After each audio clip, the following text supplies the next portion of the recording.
Today on Rappler.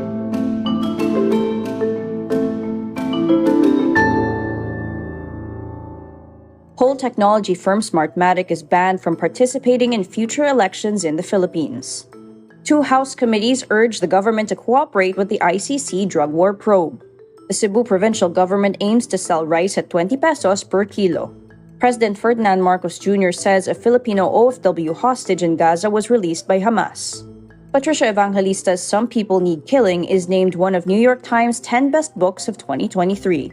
The Manila City government will ask the Sri Lankan government for a new elephant after the death of Mali.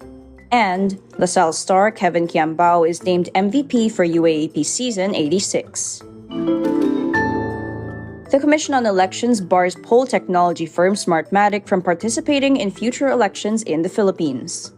The Comelec and bank clarifies the disqualification order had nothing to do with the 2022 presidential elections.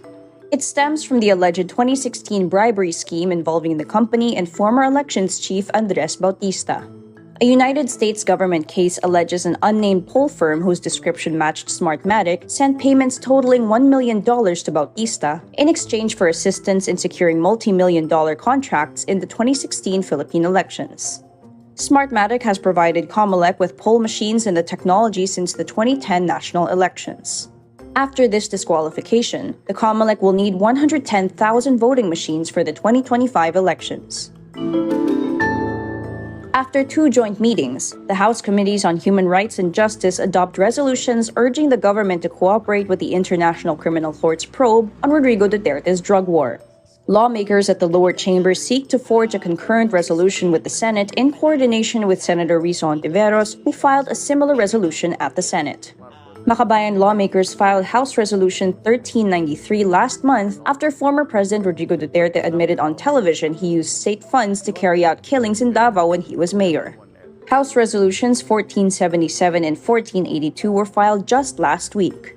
The three resolutions were consolidated into one on Wednesday, November 29. House Committee on Human Rights Chair Benny Abante says cooperating with the ICC will afford due process to those accused of involvement. The Cebu provincial government launches its Sugbo Merkadong Barato program aiming to sell rice at 20 pesos per kilo to indigent families. The province budgeted 100 million pesos for the purchase of 80,000 bags of rice from the National Food Authority. The rice will be distributed to 50 local government units of Cebu province. Officials and workers of the Department of Social Welfare and Development will conduct surveys to identify qualified beneficiaries.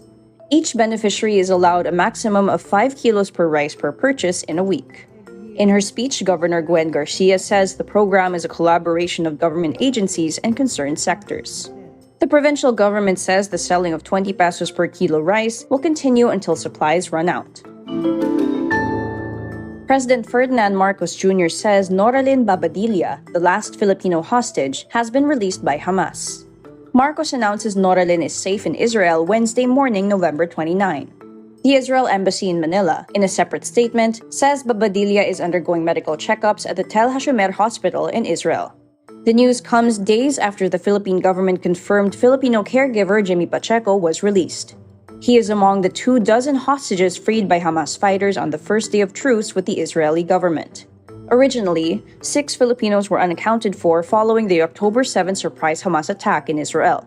4 of them were later confirmed to have been among the 1,200 people killed. Patricia Evangelista's Some People Need Killing, a memoir of murder in my country, is named among the New York Times 10 best books of 2023. In her debut nonfiction book, Evangelista details her experience covering former President Rodrigo Duterte's deadly war on drugs. She writes on Instagram, "The book was the product of many years of work and the efforts of a great many remarkable people, some of them survivors, who bore witness and chose to document a savage time." The 4 other nonfiction books that made it to the NYT's list are The Best Minds by Jonathan Rosen, Bottoms Up and the Devil Laughs by Carrie Howley, Fire Weather by John Viant, and Master Slave Husband Wife by Ilyon Wu. Some People Need Killing is also selected as one of the NYT's 100 Notable Books of 2023 and Time Magazine's 100 Must-Read Books of 2023. Evangelista was a former Rappler reporter who investigated Duterte's drug war. The Manila City government is set to ask the Sri Lankan government for a new elephant following the death of Molly, the lone elephant in the city-owned zoo.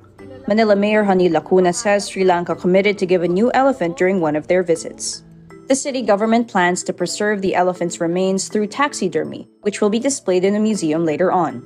Over the years, Molly became a part of the childhood memories of many Filipinos who visited the country's capital zoo. But animal rights groups believed Molly suffered from profound loneliness after living most of her adult life without companions of the same species. Molly was the Sri Lankan government's gift to then First Lady Imelda Marcos in 1977 and came under the care of the City of Manila in May 1981. For the first time in nearly a decade, the UAAP crowns its first local MVP in men's basketball. Salle star Kevin Quiambao earns the MVP honors for season 86 after a superb campaign that saw him post all-around numbers and lead the Green Archers to the finals. Quiambao averaged 16.7 points, 10.9 rebounds, 6 assists, and 1.9 steals in 14 games in the elimination round. Salle ended the eliminations as the second seed with an 11-3 record. UP Fighting Maroons' Francis Lopez is the Rookie of the Year. And that's today's wrap. I'm Michelle Abad. Thank you for watching. Click the link below for the full story. Follow us on Rappler's YouTube, Facebook, X, Instagram, and TikTok.